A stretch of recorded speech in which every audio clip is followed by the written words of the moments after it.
Doutor Me Consulta está de volta e agora eu tenho a honra de receber aqui no nosso estúdio o doutor Iane Leopoldo. Tudo bem, doutor? Seja bem-vindo. Tudo bem, boa tarde. Olha, a gente já se falou há algum tempo atrás, já tinha até inclusive lhe convidado para o senhor vir aqui É comigo, verdade. mas hoje o senhor está aqui, né, para nossa alegria.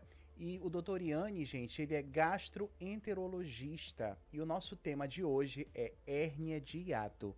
Sabe aquela queimação no peito, aquele refluxo constante, a sensação de bolo na garganta, depois das refeições? Muita gente convive com esses sintomas achando que é apenas uma má digestão, mas eles podem ser sinais de um problema bastante comum, a hérnia de hiato.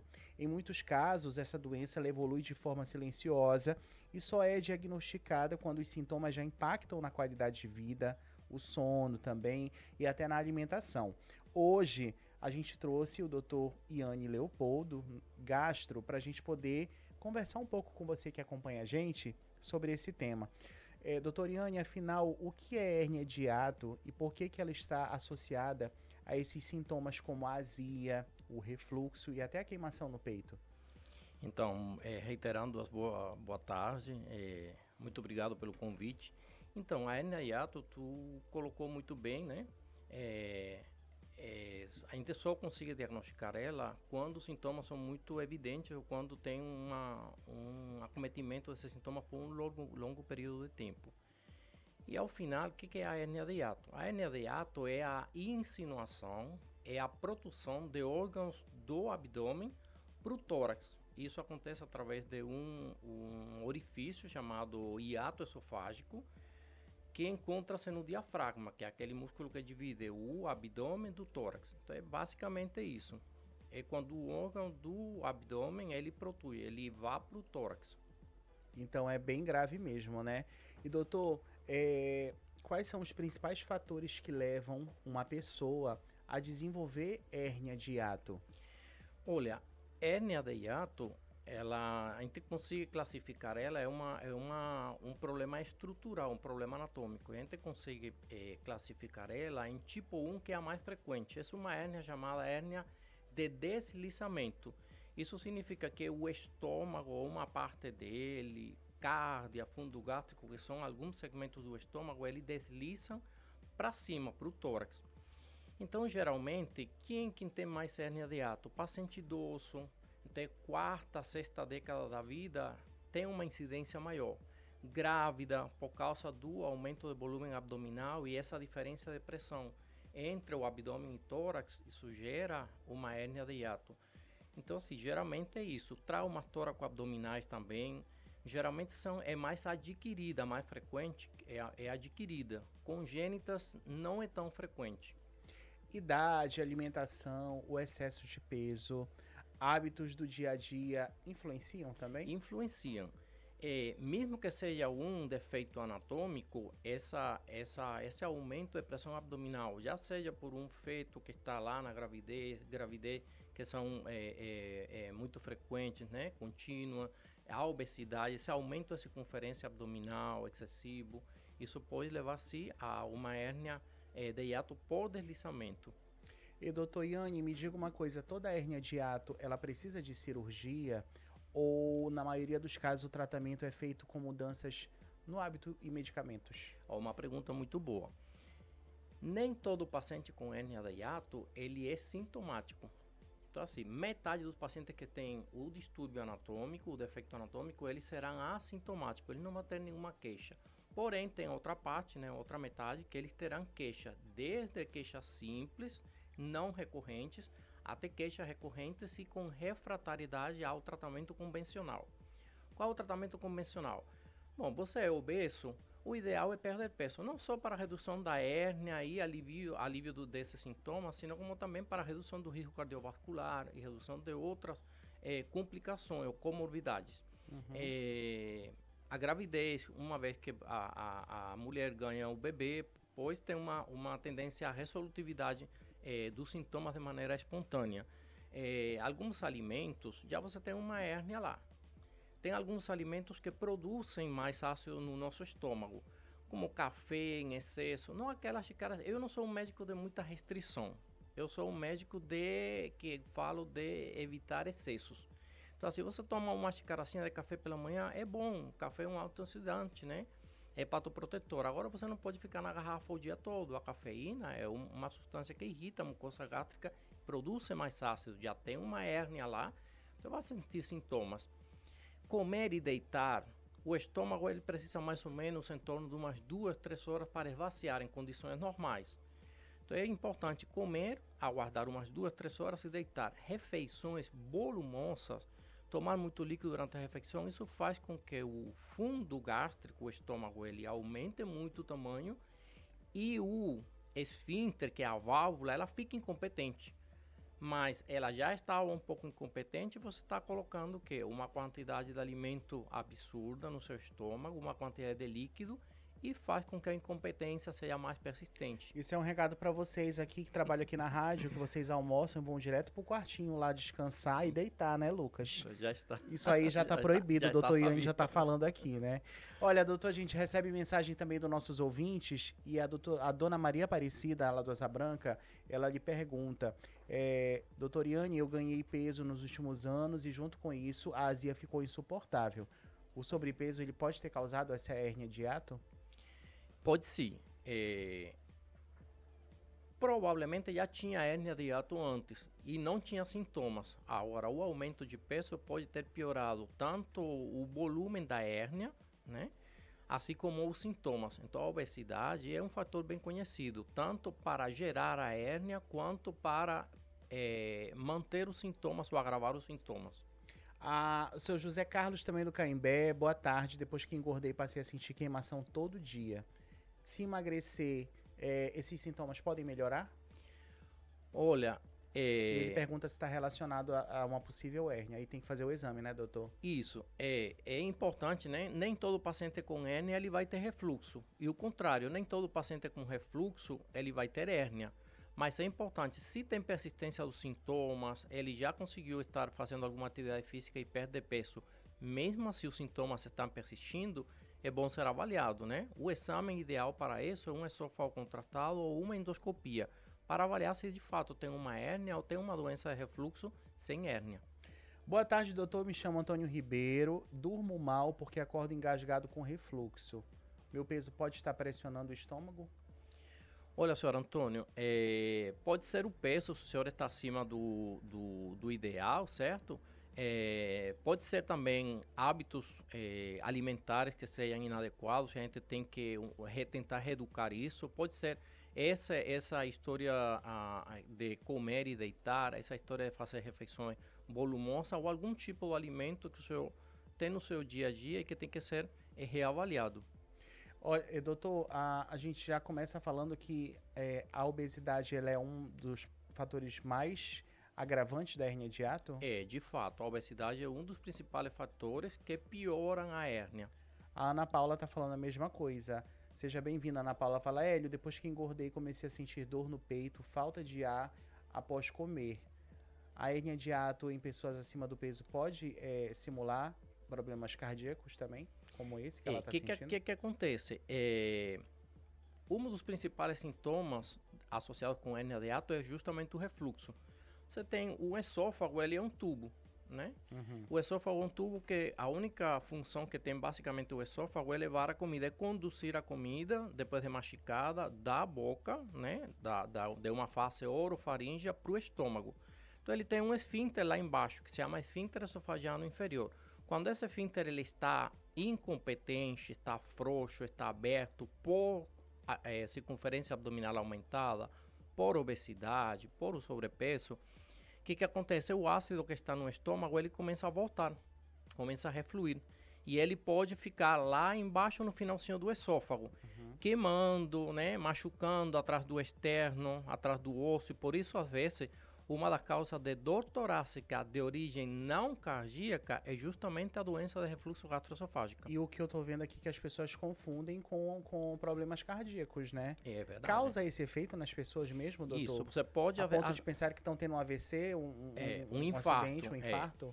O que acontece? Às vezes, no pronto atendimento, o clínico que está lá atendendo um paciente com dor torácica, lógico, o que mata é que uma dor torácica de origem cardíaca. Então, Então o médico tem que estar atento a isso, né? Então eu vou fazer um eletro, vou fazer enzima cardíaca e descartar que não é uma dor torácica de origem cardíaca. Se não, lá na própria anamnese, perguntando do paciente, ele vai começar a relatar que ele piora quando ele come algum tipo de alimento, que ele piora quando ele faz excesso, né? Que ele piora quando ele toma muito refrigerante, quando toma muito café. E aí você vai para essa causa de dor torácica de origem não cardíaca, que é justamente o refluxo gastroesofágico. A Juliana Costa, ela fala, eu já tentei vários remédios para azia, doutor, mas nada resolve. Enquanto eu não emagrecer, o tratamento de hérnia de hiato não funciona direito? Olha, Juliana, se o sobrepeso está incidindo, o ideal é perder peso. Agora, se mesmo perdendo peso, ou essa hérnia de hiato já foi identificada por um exame de imagem, no caso de endoscopia, e tiver alguma complicação, o tratamento convencional às vezes não pode dar certo. E a gente tem que pensar em um tratamento cirúrgico quando complicação, quando persistência do sintoma, quando o paciente é muito jovem e vai usar aquela medicação que é o Prazol, que é o inibidor de bomba de próton. Vou usar essa medicação a vida toda, eu já usei o melhor que passar. E aquilo ali agride muito, né, doutor? Pois é porque assim, o nosso estômago, ele precisa ser ácido, gente. O nosso estômago, ele não pode ter um pH muito básico. Por quê? Porque ele é uma barreira. Ele termina impedindo translocação de bactérias, ele termina matando muita ingesta de bactérias através de alimento contaminado.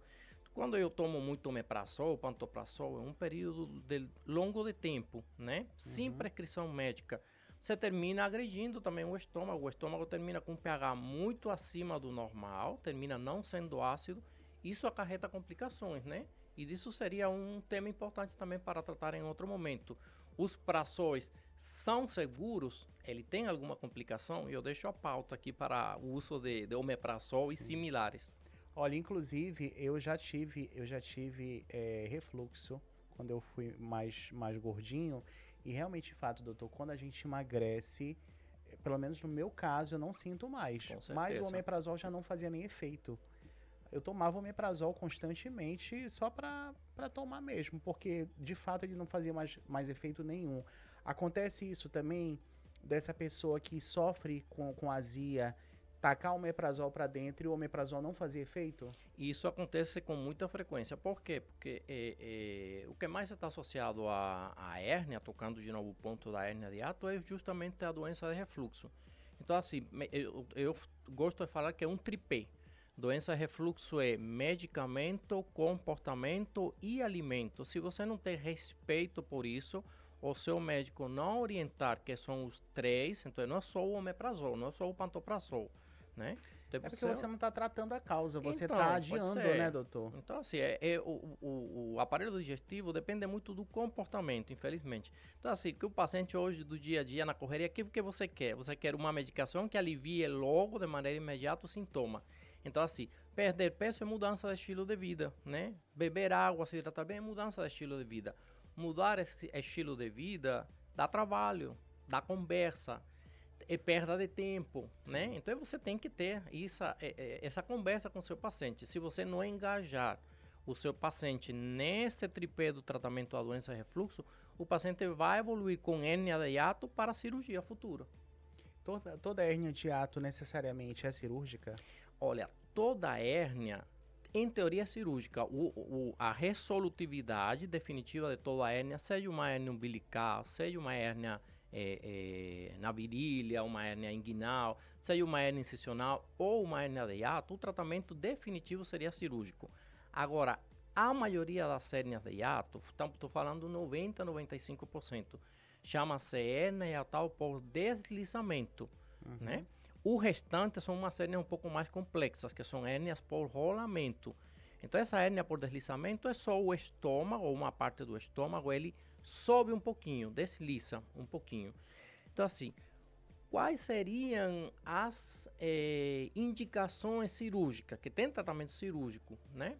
As indicações cirúrgicas fundamentais são paciente que tem hérnia de hiato já sabida por um exame de imagem e ele está refratário ao tratamento, ele fez adesão ao tratamento.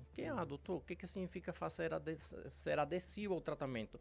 Eu estou tomando meu omeprazol, meu pantoprazol, eu estou tomando um alginato, um antiácido, eu já perdi peso, eu estou me alimentando bem melhor. Mesmo assim, os sintomas têm persistência. Então, esse paciente já tem uma indicação cirúrgica, sim. Perfeito. Olha, tem muita mensagem. O José Roberto também fala, doutor, eu sei que preciso emagrecer, mas enquanto isso não acontece, meu refluxo só piora. O peso, ele dificulta o tratamento também, né, doutor? A gente tá acabando de falar isso aqui, né? O peso é um pilar fundamental. Então, assim, tem que perder peso, mas não só o peso, certo? Tem comportamentos, né? Então, assim, a gente falou que comer e deitar, fazer refeições volumosas, que é o ideal? Alimentação. Alguns tipos de alimentos, eles são hipersecretores, eles são estimulantes. Você poderia citar quais são os alimentos que pioram, doutor? Olha, uma pergunta muito boa. Alimentos, assim, isso não é receita de bolo, né? Certo. Porque pode ter algum ouvinte, né, que fala, mas eu como isso e não acontece. O doutor não falou aquele que me dá azia, né? Mas geralmente que fumo para quem fuma, bebidas alcoólicas, café em excesso, refrigerante, frituras, gorduras de maneira geral, hortelã, que a gente acha que hortelã não faz nada, né? Então, hortelã dá muita secreção ácida, chocolate dá muita azia, comidas muito temperadas, muito apimentadas, molho de tomate. Então, são, de maneira geral, os principais alimentos que estimulam a secreção ácida e pioram os sintomas do refluxo. E aí, qual desses alimentos aí piora o seu? Manda pra gente. O Antônio Carlos do Pricumã tem um sobrepeso, sinto que minha barriga pressiona tudo pra dentro. Aumenta o risco de hernia de hiato, doutor, isso? Pode ser, senhor Antônio. Se o senhor não tiver feito nunca um exame, tiver persistência de sintomas, o senhor já tiver procurado o clínico, já tiver feito aquelas medidas que a gente está falando já e não ter resolvido, ter piorado o sintoma, eu aconselho procurar um médico especialista para avaliar melhor, né? Eu tenho uma hernia de hiato, que ainda tem resolução com métodos mais tradicionais, clínicos, ou está precisando já de avaliar uma cirurgia? Doutor, eu quero antes agradecer a Luciana Barros, Francisco Alves do Tancredo Neves, Renata Souza, Paulo Henrique do Calungá, Débora Martins, Marcos Vinícius, Eliane Ferreira aqui com a gente do União, o José Ailton também, deixa eu ver quem mais, bastante gente, hein? Carla e o Rogério, muito obrigado pelas mensagens, a gente não tem mais tempo, mas eu quero que o senhor faça o convite, doutor, porque o senhor também atua na clínica fazendo exames para diagnosticar. Então já convide os nossos ouvintes aqui do Doutor Me Consulta, aqui da 107.9, para irem até o senhor e poder fazer o tratamento adequado para a hernia de hiato. Então, vamos deixar aqui uma mensagem de encerramento. Então, assim, hernia de hiato, o tratamento que você tem que procurar um médico especialista. A gente está à disposição lá na Clínica Endos, lá no centro. Clínica Endos, uma clínica de medicina integrada. Agende a sua consulta, o seu exame, caso precise de endoscopia, e as orientações, os medicamentos e tudo, a avaliação possível será feita lá pelo médico especialista. O senhor a gente tem o telefone da Endos, doutor, para agendamentos? Olha, não tenho aqui na... Você pode entrar em contato no Instagram, tá, gente? Da Clínica Endos, tá bom? Eu vou passar para você aqui, olha, fica ali na rua Barão do Rio Branco, número 877 no centro. Para agendamentos, você pode entrar em contato, tá? Através do WhatsApp. Anote aí que eu vou lhe passar agora, tá bom? O WhatsApp lá da Clínica Endos é o 99140 4547. Vou repetir. 99140 4547 e agende o seu exame com o doutor, né, que veio aqui com a gente hoje, nosso gastroenterologista. Doutor, muito obrigado por ter vindo. Eu que agradeço. Eu espero outras vezes aqui, porque você viu que bombou, né, de mensagem. Pode ser. E aí a gente quer, então, que o pessoal cuide da saúde, que vá até a Clínica Endos e agende esse exame tão necessário para poder diagnosticar, né, hérnia de hiato, né? Isso mesmo. Muito importante. Obrigado, doutor. Eu que agradeço.